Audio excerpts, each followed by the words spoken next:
बाद हमारे पास में एक मारुति इग्निस कार आई है, जो आप देख सकते हैं कि इसका लेफ्ट साइड का फ्रंट पोर्शन पूरी तरह से डैमेज है। ये कार एक हाई स्पीड के चलते डिवाइडर से टकरा गई थी, इसके बाद में इसकी हालत ऐसी हो गई है। अब हम इसको रिपेयर करने के बाद में इसकी सारी प्रोसेस को आपको दिखाएंगे। आप देख सकते हैं कि ये इम्पैक्ट कितना मेजर था। दोस्तों ये सब फ्रेम है, ये उसका उसका लोअर आर्म है। ये देख सकते हैं कितना डैमेज हो गया, पूरी तरह से बेंड हो गया है। ये इसका लेफ्ट साइड का एक्सल है जो टूट गया है। साथ ही इसका जो आगे का फ्रंट अलॉय व्हील था, आप देख सकते हैं इसके 2 टुकड़े हो गए। इससे अंदाज़ा लग सकता है दोस्तों कि कितना बड़ा इम्पैक्ट हुआ होगा। इम्पैक्ट सेंसर में मार लगने के बाद में इसके एयरबैग भी इन्फ्लेट हो गए हैं। लेफ्ट फ्रंट पोर्शन काफ़ी ज़्यादा अफेक्ट हुआ है। ये डोर पिलर है, डोर पिलर का आउटर हिस्सा, इनर और इसका रीइंफोर्समेंट, ये सभी पार्ट डैमेज हुए हैं। डोर भी डैमेज हुआ है और अंदर की तरफ इसके एयरबैग्स भी इन्फ्लेट हो गए हैं।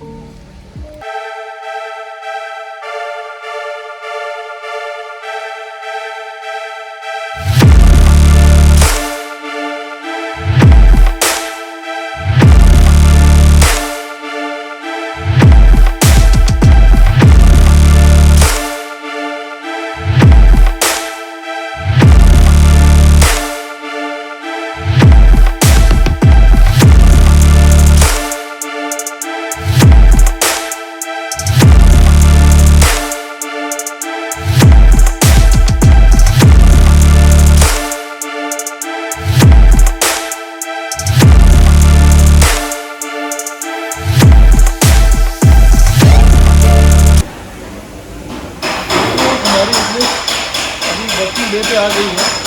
आप लोगों ने देखा कि इसका एक्सीडेंट कितना मेजरली हुआ था और उसका लेफ्ट फ्रंट पोर्शन बहुत ज़्यादा अफेक्टेड था। पार्किंग से हमें इसको बे में लाने के लिए काफ़ी ज़्यादा मुश्किलों का सामना करना पड़ा। आप देख सकते हैं कि अभी हमने पूरा शट डाउन कर लिया है। इंजन कंपार्टमेंट जो है वहाँ से इंजन को पूरा निकाल लिया है। सस्पेंशन में काफ़ी फिटिंग कर ली है। गाड़ी के अंदर के हिस्से को मैं आपको दिखाऊँगा। आप आकर यहाँ पर देखिए, फिटिंग करने के बाद में हमें बहुत सारे हिडन एरियाज़ के बारे में मालूम पड़ता है। जैसे कि ये जो पोर्शन है इसे हम लोग व्हील हाउसिंग भी कहते हैं, फ्रंट व्हील हाउसिंग या स्टड हाउसिंग भी कहते हैं। इसके जॉइंट्स वगैरह ओपन हो गए। इम्पैक्ट के चलते देखिए ये सारे जो है ये सारे निशान हैं।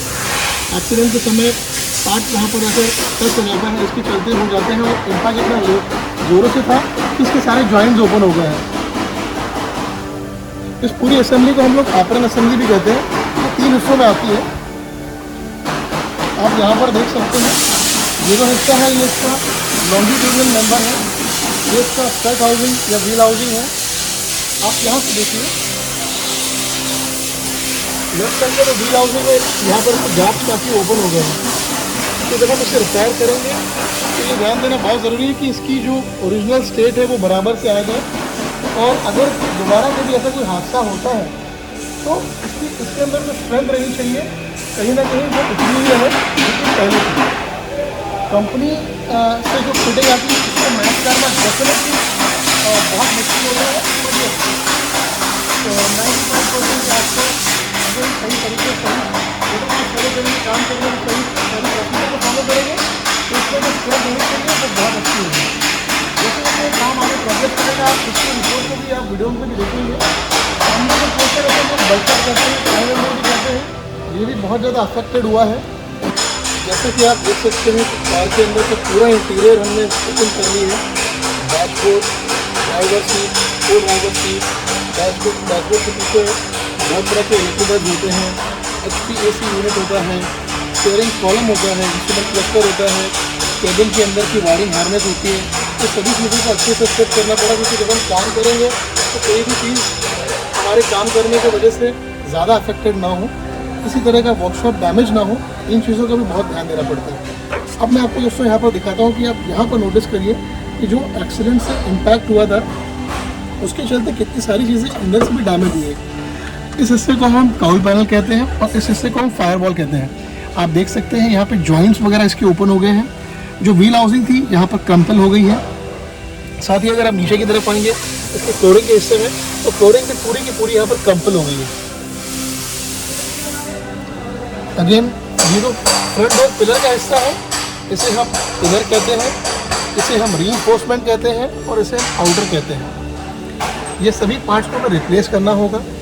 मैक्सिमम कोशिश करेंगे जो चीज़ें हम रिपेयर कर सकते हैं वो हम रिपेयर भी करेंगे, ताकि कस्टमर को थोड़ा सा कॉस्ट इफेक्टिव भी रहे। साथ ही जितनी भी चीज़ें, जितने भी गैप्स आप ओपन देख रहे हैं, इसे काफ़ी बारीकी से मॉनिटर करना पड़ेगा, ताकि बारिश में किसी भी तरह का पानी अंदर एंटर ना करे। साथ ही जब गाड़ी तैयार हो जाती है, रेडी हो जाती है, तो चलते समय किसी भी एयर कटिंग की आवाज़ वगैरह भी अंदर ना आए। ऐसे में दोस्तों काफ़ी चैलेंजिंग हो जाएगा, क्योंकि हमें इस काम को करने के लिए बहुत समय लगेगा। बहुत ही ध्यान से, काफ़ी प्रोफेशनल तरीके से हमें इस काम को कंप्लीट करना होगा। आपने दोस्तों की एक्सपोज होने के बाद में इसके सारे पार्ट्स को रिप्लेस करना है, आप शिप डाउन करने के बाद में हमें एक्चुअल में इसके सभी डैमेजेस के बारे में आइडेंटिफाई करना आसान हो जाता है। अब आगे इस कार को हम जब रिप्लेस करना स्टार्ट करेंगे तो इसकी सारी प्रोग्रेस हम आपसे शेयर भी करेंगे। साथ ही इस पर जितने भी स्पेयर रिप्लेस होंगे वो भी आप देखेंगे कि हम सभी replace Maruti genuine parts use करते हैं, और इन स्पेयर्स को किस तरह से रिप्लेस किया जाता है, क्या तरीका होता है इनको रिप्लेस करने का, क्या प्रोसेस होती है, ये सब आप इस वीडियो को देखेंगे। तो इसलिए देखिए,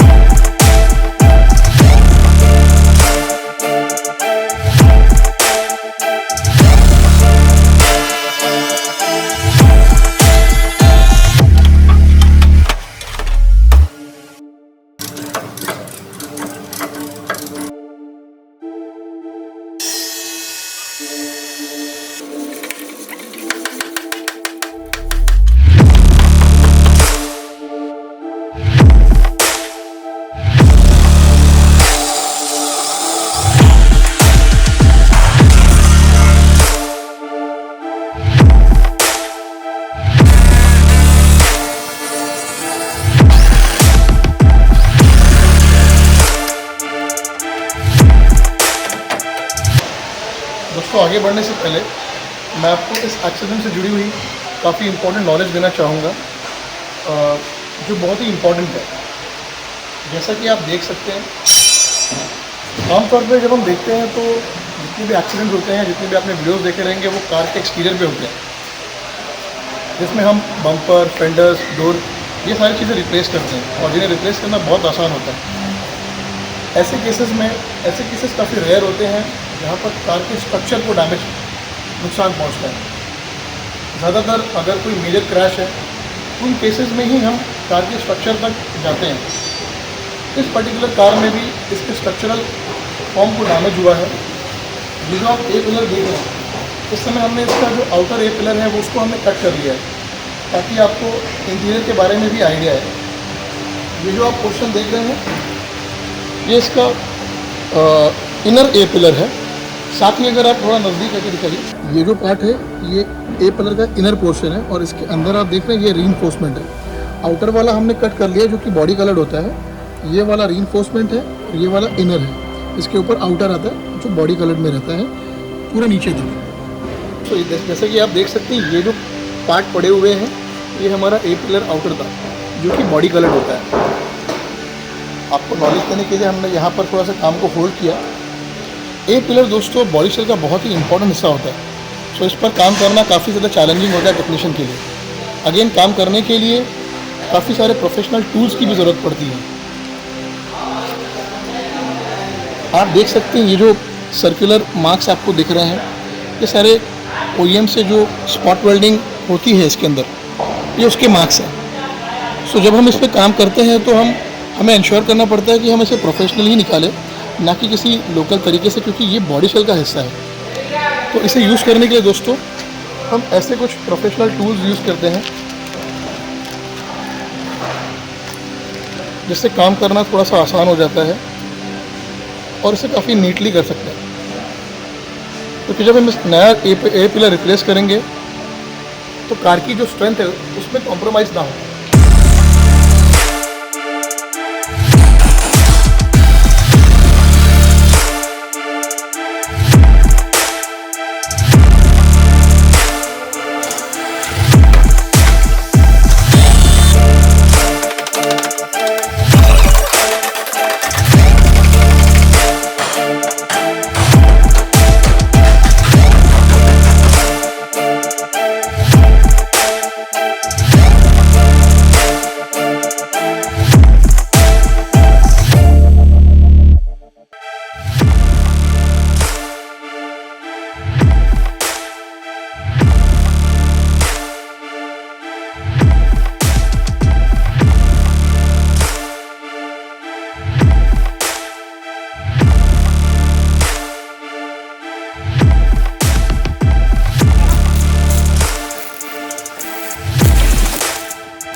दोस्तों आप देख सकते हैं कि हमने इसे जो इसका रीइंफोर्समेंट पार्ट है उसे हमने प्राइमर कर दिया है। ये ऑर्डिनरी प्राइमर नहीं है, ये एच प्राइमर है जो बेसिकली बेयर मेटल के लिए यूज़ किया जाता है, जो काफ़ी हद तक रस्ट प्रोटेक्टिव भी होता है। और हम इसके अंदर जो सारे प्रोडक्ट्स यूज़ करते हैं ये क्रोमैक्स के हैं। हम हमारे काम में ये ध्यान रखते हैं कि फ्यूचर में भी जब कार 2-3 साल पुरानी हो जाए तो इसके इंटरनल पार्ट्स जो कि फिर से कभी ओपन नहीं होंगे, डिसमेंटल नहीं हो सकते, उसमें कहीं इंटरनल रस्ट ना शुरुआत हो और जिससे पैनल की मजबूती बनी रहे। इसीलिए हम हर प्रोसेस को सही तरीके से फॉलो करते हैं।